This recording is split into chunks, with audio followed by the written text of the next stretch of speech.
¿Qué tal, benditos hermanos en Cristo Jesús? Bendito pueblo de Dios, desde lo más profundo de mi corazón, cada que Dios me permite levantarme en su misericordia, a un bendito día más, en este bendito camino, con vida, en estos tiempos de principios de dolores de parto y de apostasía, le doy las gracias y le pido y le ruego que haya palabra que me permita ser un instrumento, que me permita ser un portador de su bendita palabra, que me permita ser un instrumento de vida y no de tropiezo, no de muerte.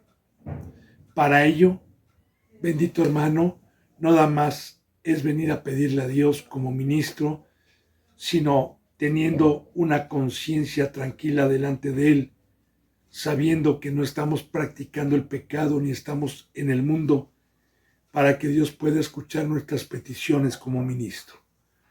También le he pedido por cada suscriptor, por cada seguidor, por los que daban un seguimiento y ya no lo dan más, para que Dios los humille y los traiga de regreso y no se vayan a perder, por los que estén predestinados para encontrar estas enseñanzas por este medio o por cualquier otro medio santo puesto por Dios y no por el hombre sin importar el medio, y que dé un fruto de vida. Así, bendito hermano y bendita hermana, yo he pedido por todos los que estamos aquí en México, en Estados Unidos, en España, en Ecuador, en Perú, en Colombia, en Brasil, en Puerto Rico, en Chile, en la India, en Venezuela, en Argentina, en Japón, en China y en todo lugar donde Dios permita llegar sus benditas riquezas. Yo me pongo a los pies de Dios y de Cristo Jesús para continuar con la enseñanza número 22 que corresponde a este día sábado. Abramos nuestras Biblias, benditos hermanos y benditas hermanas, en el Antiguo Testamento, en el segundo libro de Samuel, capítulo 9, versículo 10. Vuelvo a repetir, el segundo libro de Samuel, Antiguo Testamento, capítulo 9, versículo 10. Ayer empezamos el 10, bendito hermano, pero no lo terminamos. Estamos viendo que este siervo que había sido de Saúl, que tenía a Mefiboset, el hijo de Jonatán, como Dios nos da el entendimiento con esta bendita palabra viva, a quien hace Dios misericordia, quiénes son los que pueden tener misericordia de Dios y quiénes son los que no pueden tener misericordia. En este caso, Mefiboset, el hijo de Jonatán, por la fidelidad y el amor de Jonatán a Dios y a David. Y su siervo también, Saúl, por haberse arrepentido y haberse postrado ante David. Ahora, aquí le está diciendo David al que fue siervo de Saúl, y ahora David lo iba a tomar como siervo: tú pues le labrarás la tierra, tú con tus hijos y tus siervos, que ya vimos, bendito hermano y bendita hermana, proféticamente lo que es esta bendita riqueza de labrar la tierra el día de hoy, lo que es que Dios nos haya regresado el Edén, y almacenarás los frutos, porque recordemos que también todo árbol que no dé fruto es cortado y echado al lago de fuego, echado al fuego. Así que nosotros, como una sombra de lo que iba a venir, con estas enseñanzas también vimos ayer que nosotros en esta obra tenemos que dar un fruto en el Edén que Dios y Cristo Jesús nos han traído, y almacenar para que el Hijo de tu Señor tenga pan para comer. Así de igual manera, nosotros trabajamos para que las ovejitas y para que nuestro Señor Jesucristo tenga alimento y tenga comida, porque nuestro Señor Jesucristo es el cuerpo de Cristo Jesús. Dice, pero, aquí hay un pero, Mefiboset, el hijo de tu señor, comerá para siempre a mi mesa. Voy a profundizar esto, bendito hermano y bendita hermana, y voy a tratar de concordar con el Nuevo Testamento.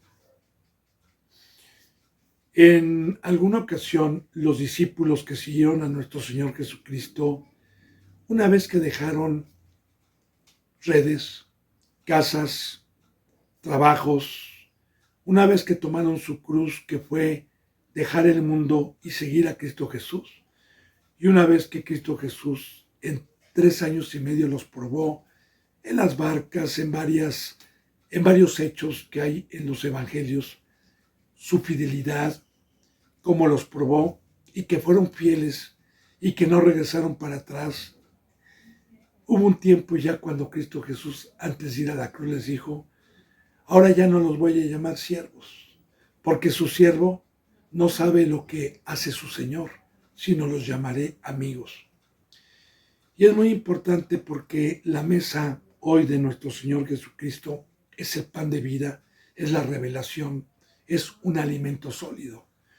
Quiero decirle, bendito hermano y bendita hermana, que bíblicamente, cuando nosotros somos llamados, participamos de leche, no se nos da alimento sólido, porque Dios, el creador de los cielos y de la tierra, y nuestro Señor Jesucristo ha dejado un orden, porque nosotros veníamos en ignorancia, veníamos totalmente muertos al mundo, y esta bendita riqueza que es el discernimiento y es la comprensión de este camino, se va ganando conforme a la fidelidad y conforme a cada mandamiento que nos va alejando o nos va separando de la idolatría y del mundo, y a cambio Dios nos va dando un crecimiento con la leche espiritual que nos enseña a salir del mundo, que nos enseña el camino de Dios, que nos enseña el camino que no es de Dios, lo que nos causa muerte, lo que nos causa vida. Y una vez que después de un tiempo a los que son mansos tuvieron un crecimiento y lograron vencer tomando su cruz y teniendo el conocimiento, muertos totalmente a la idolatría y al mundo, entonces Cristo Jesús nos sienta a su mesa. Entonces viene el segundo bautizo. Entonces viene la canasta llena en nuestros corazones para ser siervos e ir a repartir. Entonces viene un alimento sólido, una enseñanza sólida, que es el amar al prójimo, que es ir a la guerra, etc. Así, bendito hermano y bendita hermana, como Jonatán había sido fiel y dijo: haré misericordia, todos aquellos que fueron fieles a Dios están profetizados sus hijos o sus descendencias para que Cristo Jesús los haga reyes y sacerdotes y estén sentados a su mesa. Porque un rey no sentaba a cualquiera a su mesa. Habían siervos que trabajaban para el rey en el campo, en otras riquezas, pero los que se sentaban a la mesa era el panadero, el copero, los consejeros, era gente de renombre que el rey escogía, gente de confianza, porque en la mesa también se hablaba del reino, se hablaba de los problemas, se hablaba de todo, de los enemigos, se hablaba de todo, para que de igual manera tuviesen consejo con el rey y poner solución a cualquier cosa que se presentara. Así, bendito hermano y bendita hermana, nosotros somos jueces, nosotros se nos ha dado autoridad también para tomar decisiones, para tener la riqueza de un gobierno y mediante Dios y mediante la justicia y mediante su palabra, dar por gracia lo que recibí por gracia. Por eso aquí estamos profundizando. Pero Mefiboset, el hijo de tu señor, comerá siempre a mi mesa. Y tenía Siba 15 hijos y 20 siervos, de los cuales Dios les dio el campo, todas las tierras que eran de Saúl, y que se las dio a Mefiboset, primeramente para que trabajara también este varón estas tierras y comiera toda su descendencia, hablando también de la riqueza y de la bendición, que el que viene con hambre y con sed de justicia, Cristo Jesús tiene los graneros llenos, tiene abundancia, tiene para contratar obreros, porque Él ha venido a buscar adoradores, obreros, como dice la bendita palabra, rueguen por obreros porque a la verdad la mies es mucha, pero los obreros son pocos. Y ya vimos quién puede ser un obrero, ya vimos a quién se le puede dar el Edén, a quién se le puede dar el campo, ya vimos el fruto con la bendita Biblia que se debe de tener. Bien, y todo esto sucede, recuerde, bendito hermano y bendita hermana, cuando Dios enaltece a David y lo hace rey sobre todo Israel. Dice, y quitó todos sus enemigos y lo llevaba de victoria en victoria. Dice en el versículo 11, y respondió Siba al rey, el siervo que, conforme a todo lo que ha mandado mi señor el rey a su siervo, así lo hará tu siervo. Mefiboset dijo, el rey comerá a mi mesa como uno de los hijos del rey. Ahora, este Siba, que había sido siervo de Saúl, cuando escuchó toda esta bendición y esta riqueza, fíjense bien lo que vamos a aprender aquí, profundicemos. Dios es un Dios de pacto. Y un pacto es un convenio ante una autoridad en un papel de dos partes para ver qué bendiciones y qué es lo que se nos pide para tener esas bendiciones. Le pongo un ejemplo, convenio, un pacto. Yo soy una persona pobre y un rico me necesita porque sabe que soy honesto y me dice, quiero ponerte al frente de mi negocio, de mi empresa, que la administres porque sé que tú me vas a ser fiel. Y yo le digo, ¿a cambio de qué? ¿Cuáles son las condiciones? Y me saca un contrato y me lo hace leer para saber mis derechos, las bendiciones, la paga, el seguro, las prestaciones, todo lo que él me promete, pero de igual manera todo lo que él me pide. Y antes de firmarlo, me dice, ¿estás de acuerdo? Y hay maldiciones también, por si yo dejo de cumplir. Pierdo mi trabajo, me mete a la cárcel,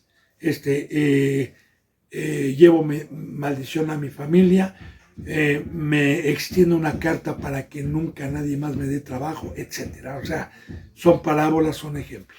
Y yo leo, y yo siendo pobre y viendo las riquezas y la oportunidad que tengo, acepto. Pero en el convenio me pide ser honesto, trabajar y consagrar mi vida a Él y no irme con ningún otro y no faltar ningún día, etcétera. Ahora, firmamos ante una autoridad para que sea válido eso. Así, Cristo Jesús vino a traer un convenio, vino a traer un pacto que lo tuvimos que leer y escuchar antes de decir sí, porque dice la bendita palabra, ¿quién de ustedes, antes de construir una casa, no se sienta primero a calcular el costo para ver si tiene con qué pagarla? Y se refiere al Evangelio. Y la autoridad con la que viene sellada este documento es Dios. Es el creador de los cielos y de la tierra. Y así, en este bendito pacto, en este convenio, hay bendiciones y hay maldiciones. En este pacto que Cristo Jesús vino para contratarme, me dijo que me quería para el Edén, que me quería para trabajar su tierra, que me quería para consagrar mi vida, que me quería para comprarme, no con oro ni con plata, sino con su preciosa sangre. Y entonces, una vez que Siba escuchó el pacto, respondió al rey, conforme a todo lo que ha mandado mi señor el rey a su siervo, así lo hará tu siervo. Y esta es la fe, bendito hermano y bendita hermana. Sobre todo cuando alcanzamos el segundo bautizo. Porque primero cuando Dios me llama, bueno, hay un pacto.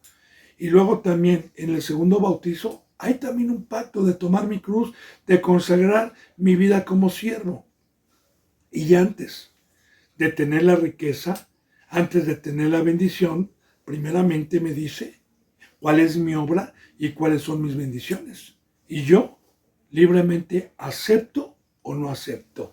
Ahí está, por ejemplo, hay muchísima enseñanza en el Antiguo Testamento para poder concordar este versículo bíblico de lo que es la cruz, de lo que es una consagración, de lo que es una obra de tiempo completo para Dios y para Cristo Jesús. Por ejemplo, está también el libro de Esther, uno de muchos, donde el rey Asuero, cuando hizo un pabellón y una fiesta, representando simbólicamente a Cristo, porque era rey de 120 y tantas provincias, y dijo, inviten a todos a la fiesta, había un banquete, y le dijo a sus mayordomos, saquen el vino real y ofrézcanlo, pero no obliguen a nadie a tomarlo. ¿Qué representa eso simbólicamente como una sombra de lo que iba a venir? Ahí está el libro de Esther, por si usted lo quiere ver, ya está subido en estas enseñanzas, gracias a Dios. Representa que Cristo Jesús, cuando vino, dijo, el que quiera ser mi discípulo, tome de mi copa, coma de mi carne, beba de mi sangre. El que quiera ser mi discípulo, tome mi cruz, que el vino representa la sangre. Y este pacto es que fui comprado, es que le tengo que dar mi vida a Dios. Así, bendito hermano, también está, por ejemplo, el libro de Ruth. El libro de Ruth también, Noemí, que representa a Dios, al Espíritu Santo, y las moabitas, que representa el mundo.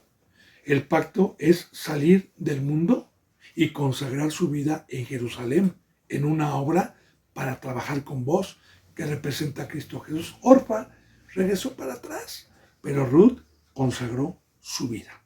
Así es muy legible y muy entendible el mensaje que Dios vino a traer por medio de nuestro Señor Jesucristo, primeramente para ser discípulo y salir del mundo, y segundamente para ser un ministro de Dios. Y todos los que hemos tenido el entendimiento por el amor de Dios, voluntariamente le decimos, haré todo lo que me ha mandado mi Señor, el Rey, como su siervo. Haré todo lo que usted me mandó. Así lo hará tu siervo. Mefiboset, dijo el rey, comerá a mi mesa. Otra vez le volvió a repetir a su siervo, este Mefiboset comerá a mi mesa, como ya le dije y le profundicé qué significa eso, como uno de los hijos del rey. Fíjese bien, como uno de los hijos del rey. Y recuerde el versículo que yo le dije hace rato. Ahora ya no los voy a llamar siervos, porque el siervo no sabe lo que hace su señor. Ahora los voy a llamar amigos, porque los voy a sentar a mi mesa. Pero eso se lo dijo Cristo Jesús a sus discípulos cuando tenían ya 3 años o más de 3 años, que dejaron redes, que dejaron todo y que fueron sumisos y mansos para aprender las cosas de Dios. Así, bendito hermano y bendita hermana, los hijos de Dios, según la palabra en el Nuevo Testamento, son los que son guiados por el Espíritu Santo. Y claro, que los que somos guiados por el Espíritu Santo conocemos el camino para poder decirle a la gente, síganme e imítenme. Dice en el versículo 13, y moraba Mefiboset en Jerusalén, porque comía siempre a la mesa del rey y estaba lisiado de ambos pies. Ahora, aquí, recordemos que Mefiboset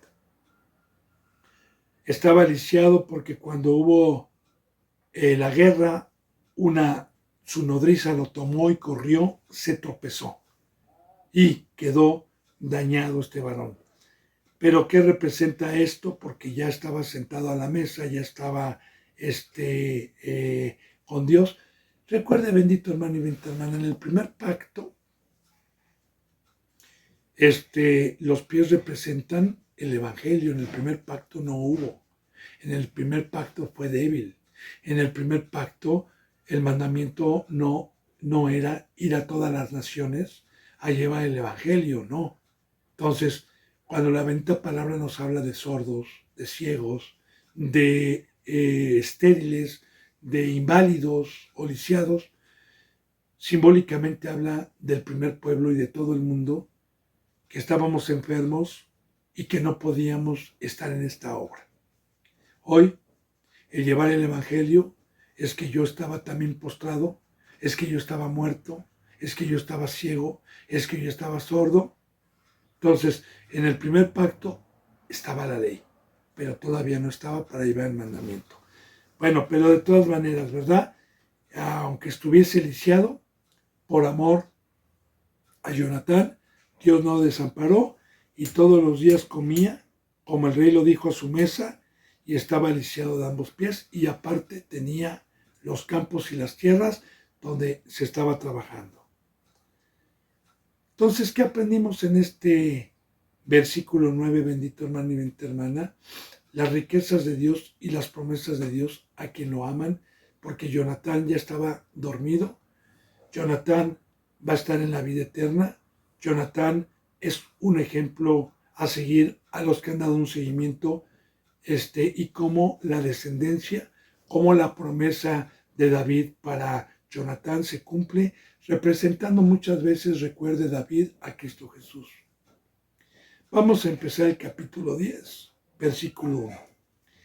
Después de esto, aconteció que murió el rey de los hijos de Amón.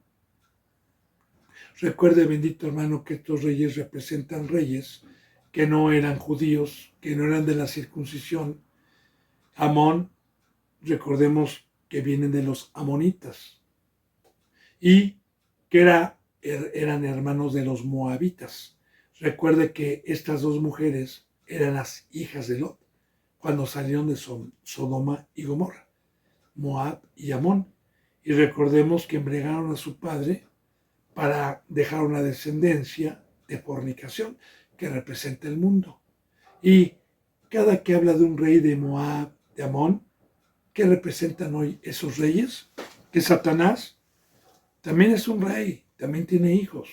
Recordemos que Cristo Jesús le llamaba a los fariseos hijos del diablo. Y así como Dios vino a ser reyes y sacerdotes, Satanás también tiene reyes y sacerdotes. Claro, no estoy hablando de las sectas satánicas. No, esos están engañados, hermano. Estoy hablando de los que alguna ocasión tuvieron vida, de los que alguna ocasión tuvieron un pacto, como Saúl, y transgredieron el conocimiento, transgredieron el pacto, y Dios los entregó para ser instrumentos del diablo y adversarios del pueblo de Dios. Y de igual manera, los falsos apóstoles, los falsos representantes, son reyes de Satanás y enseñan a adulterar y a fornicar, enseñan los deseos de la carne y los deseos del mundo. Ahora, murió el rey de los hijos de Amón y reinó en su lugar suyo Hanún, su hijo. Y dijo David: yo haré misericordia con Hanún, hijo de Naas, como su padre la hizo conmigo, y envió David sus siervos para consolarlo por su padre. Mas llegados los siervos de David a la tierra de los hijos de Amón, primeramente, recordemos que cuando Dios dice, haré misericordia como hizo su padre, si son enemigos, si sabemos que los moabitas y los amonitas, sabemos por la Biblia proféticamente quiénes son. Bueno, a pesar, bendito hermano y bendita hermana, de que algún representante haya caído y haya sido opositor de Dios, siempre Dios en su misericordia y Cristo Jesús han tenido la bendición de mandar a algún siervo, por medio de Cristo, claro, por medio de Dios, para tratarlos de despertar en amonestación y que regresen.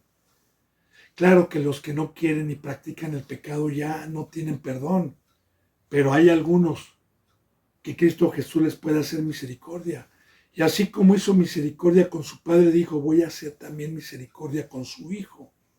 Porque dice en el Nuevo Testamento, hermano, esto es bueno y agradable delante de Dios nuestro Salvador, el cual quiere que todos los hombres sean salvos y vengan al conocimiento de la verdad.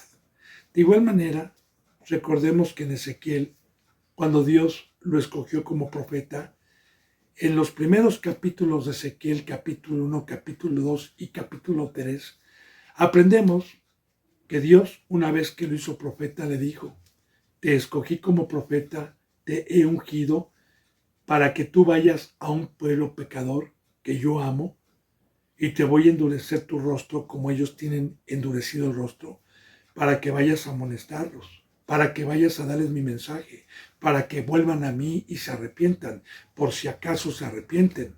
Pero si tú, Ezequiel, no vas y tienes temor, yo voy a demandar la sangre de ellos sobre tus manos. Pero si tú vas, Ezequiel, y los amonestas conforme al consejo y al mensaje que yo te doy, y ellos no quisiesen arrepentirse, tú habrás limpiado tus manos de su sangre. Así, bendito hermano, ese es el amor de Dios, que si vemos a un hermano o a un representante caer, que una vez que cayó pasan a ser del mundo, pasan a ser de carne, pasan a ser de Moab o de Amón, vayamos nosotros a hacer misericordia. Y la misericordia no viene de nosotros, es un fruto de Dios, para que la gloria siempre sea para Dios, e ir a exhortar y amonestar por si acaso se puedan arrepentir. Pero aquí vamos a ver un caso que no hubo arrepentimiento. Bueno, dice entonces, y dijo David, yo haré misericordia con Hanún, hijo de Naas, como su padre la hizo conmigo, porque en los tiempos de David, pues este rey tuvo misericordia de David cuando iba huyendo, representando también, bendito hermano y bendita hermana, a los que se arrepienten con el cuerpo de Cristo Jesús. Y envió David sus siervos para consolarlo por la muerte de su padre.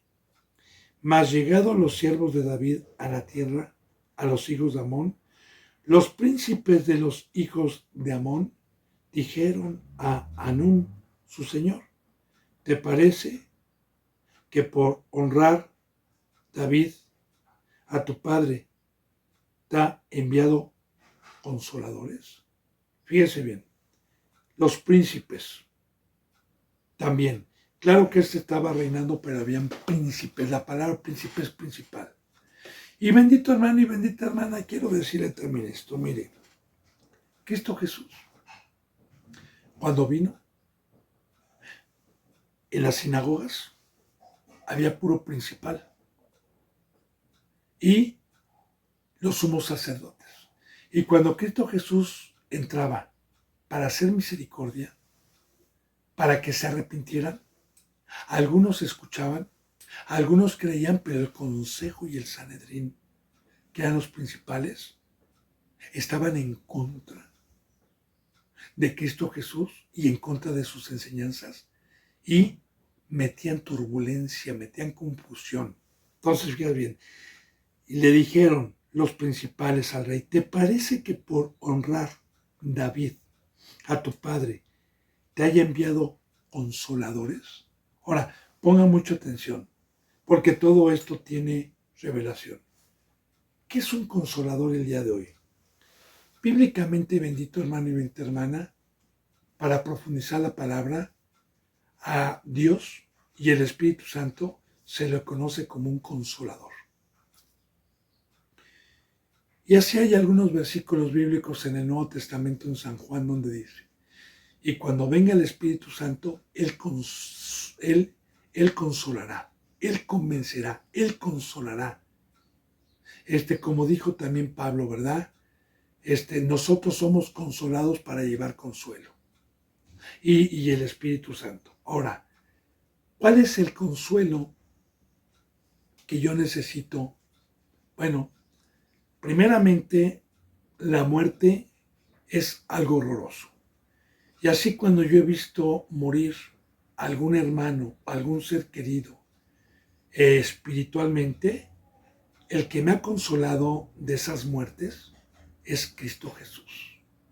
Me ha consolado con la presencia de Dios. Me ha consolado también de la angustia, de la losa, del desierto, de la vida que yo llevaba, y ahora que he venido aquí he recibido un consuelo.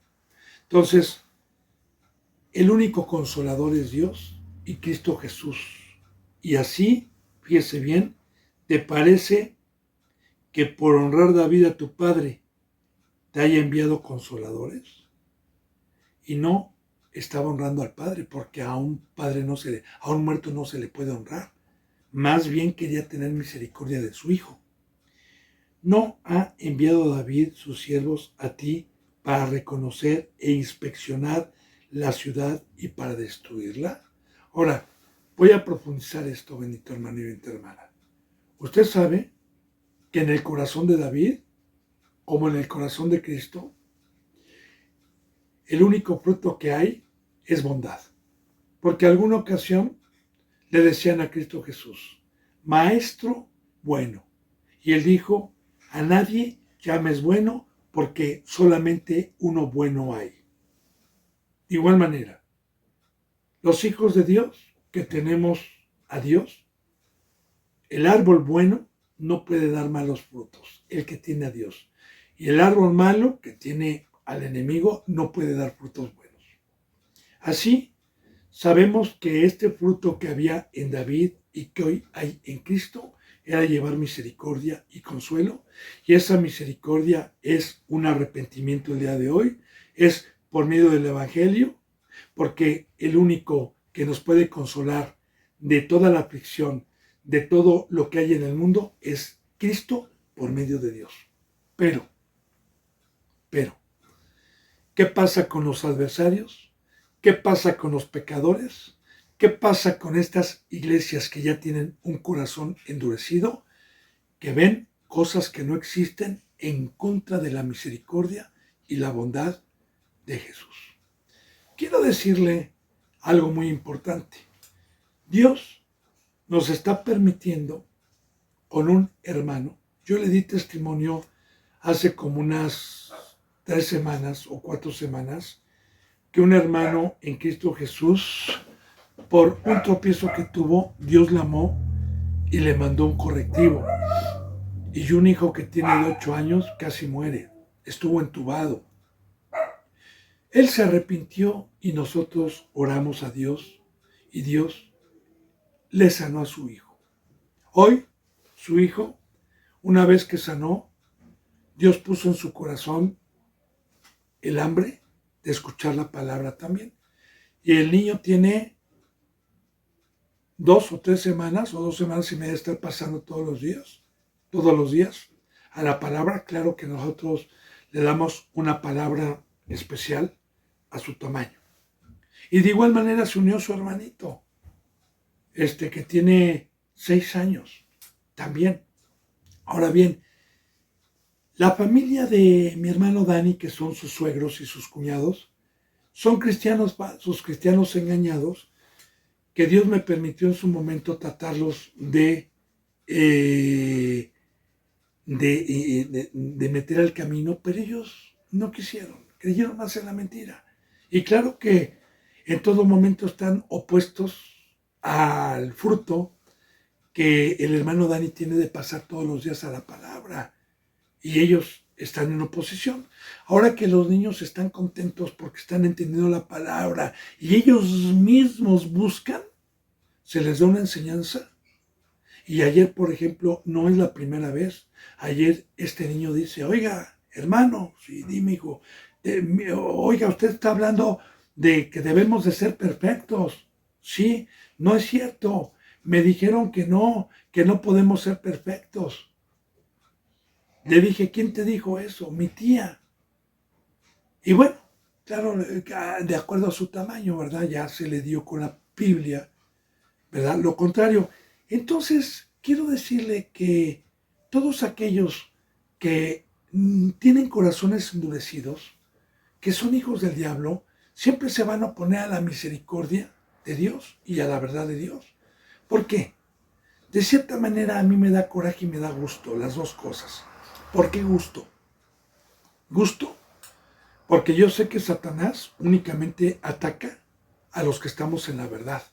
Porque si Satanás supiera que yo soy un representante y soy su siervo, disfrazado de ángel de luz, para engañar, me aplaudirían. Pero Satanás sabe perfectamente bien y va en contra de los que anunciamos la verdad. Y coraje, pues porque nosotros nos da coraje el fruto que ellos tienen, pero algún día Dios va a tomar venganza contra ellos.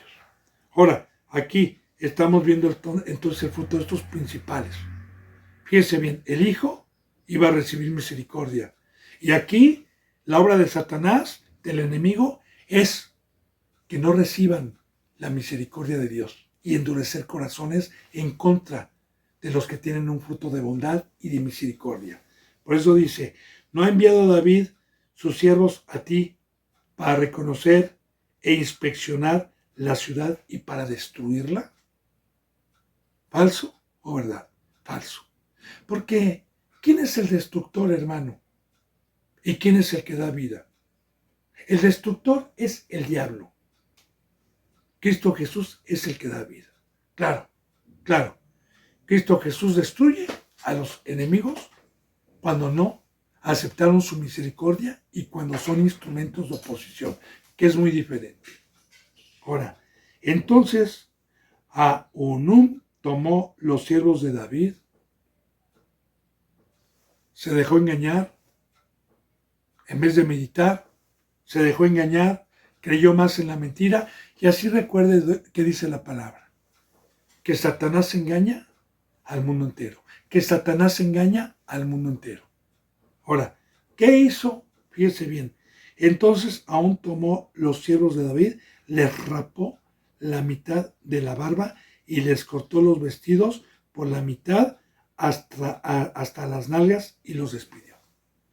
Le voy a decir qué significa esto proféticamente. Mire, el cabello, la barba y la ropa tienen simbolismos en el judaísmo, en el Antiguo Testamento, como una sombra de lo que iba a venir.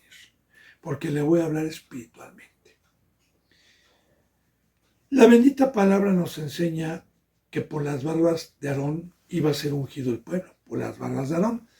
¿Qué representa la barba?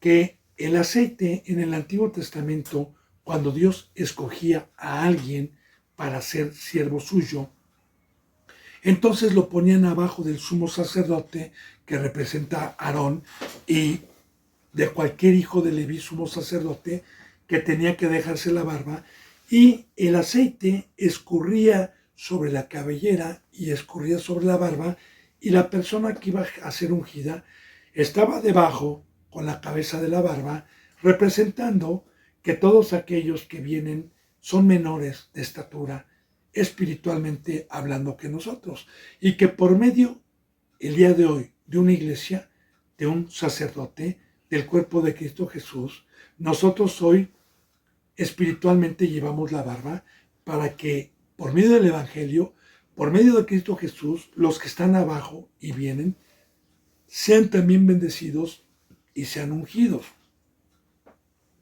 La cabellera larga representaba en el Antiguo Testamento como una sombra de lo que iba a venir, una sujeción a Dios. Representaba decirle a Dios, Señor, si me dejo crecer mi cabello, es porque yo sé que mis razonamientos, es que yo sé que mi mente, es que yo sé que mi sabiduría no sirve para nada, Señor. Yo me cubro esa sabiduría delante de ti para que tú me hables y ser sujeto únicamente a ti. Eso representa la cabellera larga en el Antiguo Testamento. Y las vestimentas representan la presencia de Dios el día de hoy, como en Génesis, que cuando Adán y Eva pecaron estaban desnudos.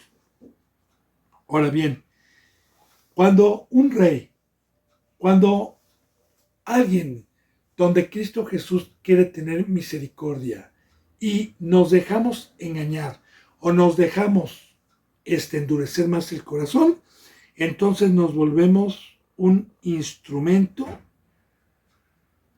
como para tomar a los siervos el día de hoy como una sombra de lo que iba a venir y les rapó la mitad de la barba es para que por medio del engaño, por medio del pecado, yo los trate de engañar para que ya no sean instrumentos para ungir. Les cortó los vestidos por la mitad, que solamente haciéndome pecar pueden rasgar mis vestidos, y estas iglesias se dedican a esto, hasta las nalgas. Y los despidió.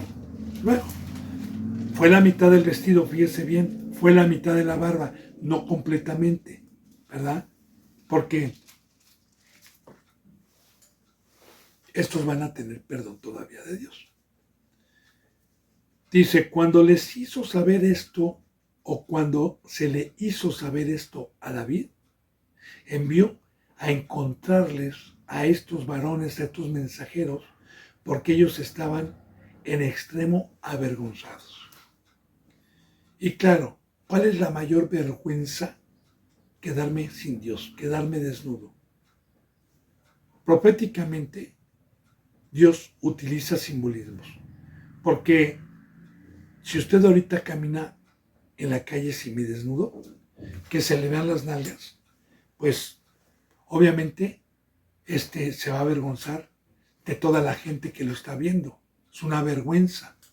Así de igual manera, hoy espiritualmente, el estar sin Dios es una vergüenza para con los hermanos, para con los siervos, para los que nos pueden ver. Ellos estaban en extremo avergonzados, y de igual manera también representa un arrepentimiento, hermano, que muchas veces cuando somos enviados como mensajeros para llevar misericordia, pueden tratar de engañarnos y puedo yo tropezar, pero puedo yo ser tocado por Dios en su misericordia, para que si yo cometí por engaño y fueron una piedra de tropiezo, me arrepiente y quede avergonzado delante de Dios. Y el rey mandó que les dijeran, quédense en Jericó hasta que les vuelvan a hacer la barba y entonces volver. Ahora, de igual manera, cuando algún representante tropieza por culpa de algún otro que lo engañó y se arrepiente y está extremadamente avergonzado y se pone a cuentas con Dios, Dios no les regresa inmediatamente el ministerio, sino que Dios los deja un tiempo para ver si verdaderamente su arrepentimiento es genuino y para ver si nuevamente Dios les permite tener el ministerio que habían perdido. Quédense en Jericó hasta que vuelvan a hacer la barba. Recordemos que Jericó estaba en la tierra de Israel. Ya era de la tierra de Israel, hasta que les vuelvan a hacer la barba y entonces volver. Y viendo los hijos de Amón que se habían hecho odiosos a David, ahora, viendo los hijos de Amón, fíjense, viendo los hijos de Amón que se habían hecho odiosos a David. Y yo quiero decirle, bendito hermano y bendita hermana, que Dios y Cristo Jesús aborrecen y detestan el pecado, la infidelidad y la ingratitud, que a Dios y a Cristo Jesús se le provoca a ira. Y nosotros nos podemos volver aborrecibles a Dios cuando somos oposición, como lo estamos viendo aquí. Ahora, cuando ellos vieron que se habían hecho aborrecidos a David, enviaron los hijos de Amón y tomaron a sueldo a los siervos de Bet-Rehob y a los sirios de Sobá, 20,000 hombres de a pie, del rey de Maacá, 1,000 hombres, y de Is-Tob, 12,000 hombres. Es muy importante lo que vamos a aprender aquí, bendito hermano y bendita hermana. Mire, proféticamente, siempre acomodando lo espiritual a lo espiritual. Ahora, sabemos que nosotros estamos en una batalla. Sabemos que nosotros no tenemos lucha contra sangre y carne. Sabemos que nosotros tenemos lucha contra principados, contra Satanás. Ahora, Satanás también es un guerrero. Así hay dos ejércitos, uno de Dios, uno de Cristo y otro del diablo. Pero Cristo Jesús viene a contratar hombres valientes, viene a contratar obreros y nos ofrece tomar una cruz. Y nos ofrece riquezas espirituales. Y Satanás también ofrece dinero. Mire, quiero decirle para profundizar esto. En algún tiempo, cuando Dios ya me permitía la bendita riqueza y la bendición de ser un instrumento suyo, de igual manera, los que se volvieron aborrecibles para Cristo, iglesias que aparentemente eran de Cristo y de Dios y que predicaban lo contrario a la santidad, a la cruz, vinieron algún día a su siervo, a mí, para ofrecerme un sueldo como representante, como pastor. Y yo quiero decirle que en aquel entonces tenía yo una prueba de Dios y vivía únicamente con lo justo y tenía yo problemas económicos con mi esposa en casa, deudas, y Dios me estaba probando, claro. Y claro, aprovechó el enemigo esa prueba para venirme a hablar bonito y para ofrecerme un nombre en una iglesia grande que es la Fundación Emanuel, con un diploma de pastor y con una entrada de dinero fija, porque pues, es una iglesia muy grande, a cambio de que yo predicara en contra de las enseñanzas de Cristo, de la cruz, y predicara sus enseñanzas disfrazadas como si fueran de Dios. Entonces, fíjese, aquí ya que le expliqué, entonces podemos entender esto. Viendo los hijos de Amón que se habían hecho odiosos a David, enviaron los hijos de Amón y tomaron a sueldo, que muchos representantes han aceptado la oferta, como Armando Alducin, como Bolainés, como Yatensi, como David Damon, como David Wilkerson, como Kais Luna, todos estos malditos millonarios que algún día Dios les va a dar su merecido en una perdición eterna y que ya les dio su merecido al dejarlos como adversarios. Bueno, estos son, y tomaban a sueldo a los sirios de Bet-Rob, a los sirios de Sobá, 20,000 hombres de a pie, y aquí también estamos viendo cómo se multiplican, cómo estas iglesias adversarias están llenas. 20,000 hombres de a pie, del rey de Maacá, 1,000 hombres, y de Istop, 12,000 hombres. Cuando David oyó esto, envió a Joab con todo el ejército de los valientes. Y de igual manera, muy importante esto, el que tenga oídos para oír, escuche. La bendita palabra me enseña que tengo un enemigo llamado el diablo. Y mientras yo tenga oído, nosotros sabemos, como dice la bendita palabra, velar, velar, velar. Porque vuestro adversario, el diablo, está como león rugiente buscando alrededor a quien devorar. Porque no tenemos lucha contra sangre y carne. Velar. Así que cuando tenemos el privilegio de escuchar la verdad, entonces debemos de poner obra. Debemos de agilizarnos. Primeramente, David representando a Cristo. Cuando David oyó esto, envió a Joab, uno de sus comandantes, como ya lo vimos, con todo el ejército de los valientes. Y así está, bendito hermano, la guerra y la batalla que nosotros tenemos es contra el diablo y contra sus instrumentos, no con los satánicos, no con los católicos, no con los testigos de Jehová, no con los de Alá, no con los judíos de la circuncisión, no.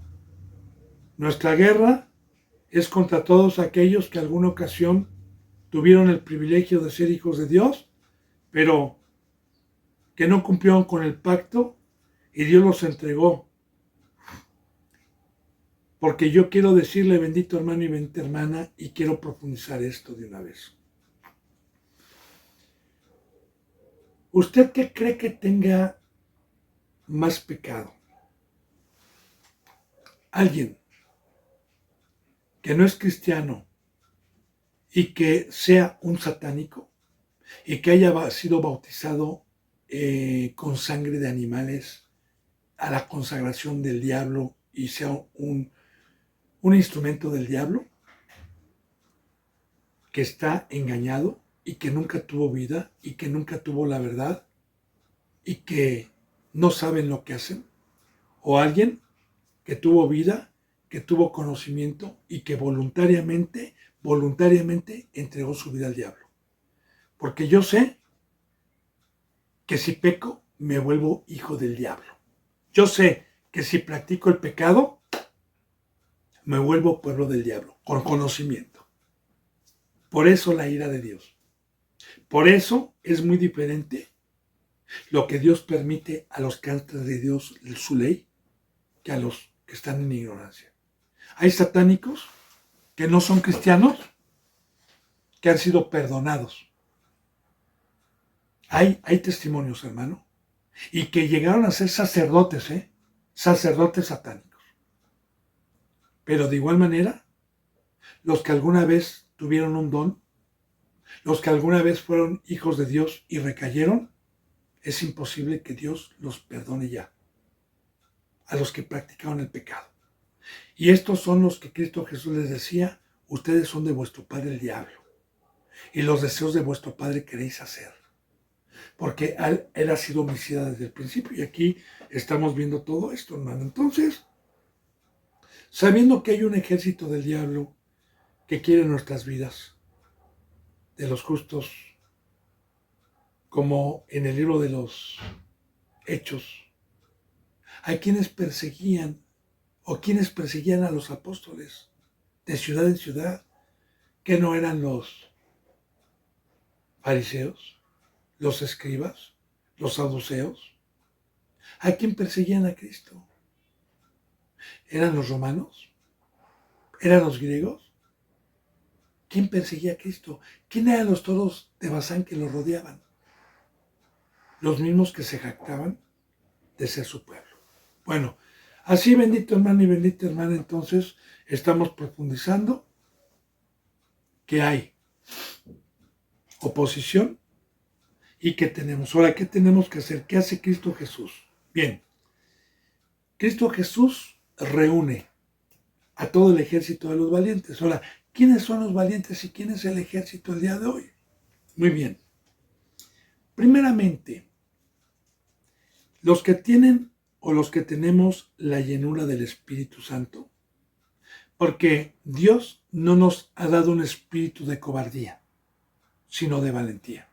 Y dice la palabra en Apocalipsis 12:8, que los incrédulos y los cobardes, o los cobardes e incrédulos, no heredarán la vida eterna y irán al lago de fuego. ¿Y sabe cuándo voy a ser yo cobarde, hermano? Pues imagínese nada más que me pongan en un ring a pelear contra Godzilla, o contra King Kong, o contra un tiranosaurio. Por favor, hermano, me voy a echar a correr. De igual manera, Satanás, ¿quién contra él? Nadie, más que Cristo y Dios. Ahora bien, para poder yo enfrentarme a este Godzilla o a este monstruo, necesito a Dios conmigo. Y si Dios conmigo, ¿quién contra mí? Y si yo tengo a Dios, no tengo temor, porque el perfecto amor, que es Dios, echa fuera todo temor. Como David, no le tuvo miedo a Goliat. Entonces, no viene de nosotros la valentía. Y para poder tener la llenura del Espíritu Santo y la valentía, se necesita, hermano, un proceso, se necesita un discipulado, se necesita ser adiestrado, se necesita saber manejar el arco, la honda, la espada, tener la coraza, tener el escudo, tener el yelmo, tener el calzado, tener la espada. estar bien. Entonces está hablando ya de representantes, está hablando de jóvenes, está hablando de personas que tendrán el discipulado y que Cristo Jesús son a los que nos llama para ir a hacer frente a la oposición, para ir a contender ardientemente por la fe contra los que se levantan contra las enseñanzas de Cristo Jesús. Bueno, entonces fíjese bien.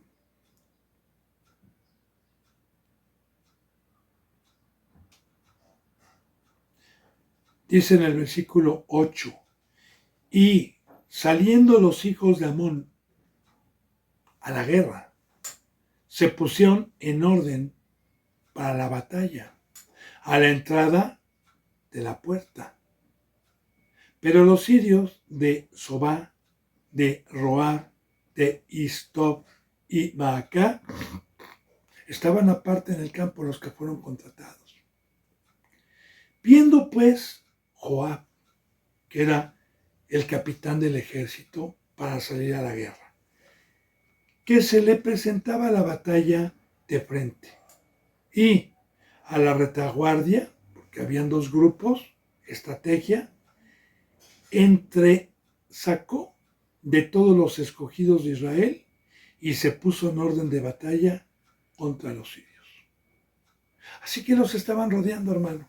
Pero de igual manera estamos viendo a Joab, que es un siervo manejado por Jehová de los ejércitos. Recordemos que uno de los nombres bíblicos que se le da a Dios, o le damos a Dios como pueblo, es Jehová de los ejércitos. ¿Por qué? Porque cuando nosotros somos dirigidos por Jehová y tenemos a Dios, no hay quien le gane una batalla. Recordemos que ya vimos a los que van dando un seguimiento, todas estas historias vivas que Dios nos permitió profundizar con David en todas las batallas, desde que empezó con Goliat y todas las batallas que Dios le prosperó.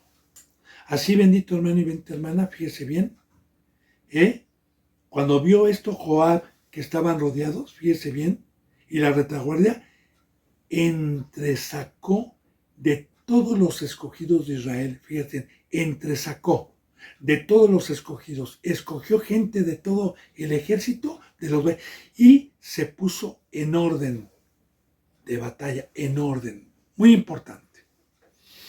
Bendito hermano y bendita hermana. Dios es un Dios de orden y nosotros únicamente vamos a vencer mediante la justicia, mediante practicar los mandamientos de Dios. Así nos pone Dios en orden, nos pone en filas también, ¿verdad?, de batalla contra los sirios. Y nosotros estamos prestos para contender ardientemente por todos aquellos que se quieran levantar en contra de Cristo Jesús. Y contendemos ardientemente para derribar toda altivez, toda soberbia, para derribar todo lo que va en contra del conocimiento de nuestro Señor Jesucristo, y nos ponemos en orden con las iglesias que vienen a tratar de atacarnos. Yo le profundizo y siempre se lo he dicho, bendito hermano, y se lo vuelvo a decir nuevamente. No es que nosotros vayamos a estar buscando iglesias y a estar como en YouTube diciendo, mira lo que hacen en esta iglesia, mira cómo bailan, mira cómo hacen, mira, está el diablo. No, Dios no nos mandó a eso. Ellos ya están muertos. Ellos los va a juzgar Dios. Algún día ya están predestinados para el lago de fuego. O sea, a mí Dios me ha mandado a la batalla para los que quieren venir a buscar nuestras vidas. Para los que nos están acechando. Para los que quieran meter herejía aquí, a esta congregación que yo le he dado testimonio, que muchas ocasiones a mí me ha pasado esto.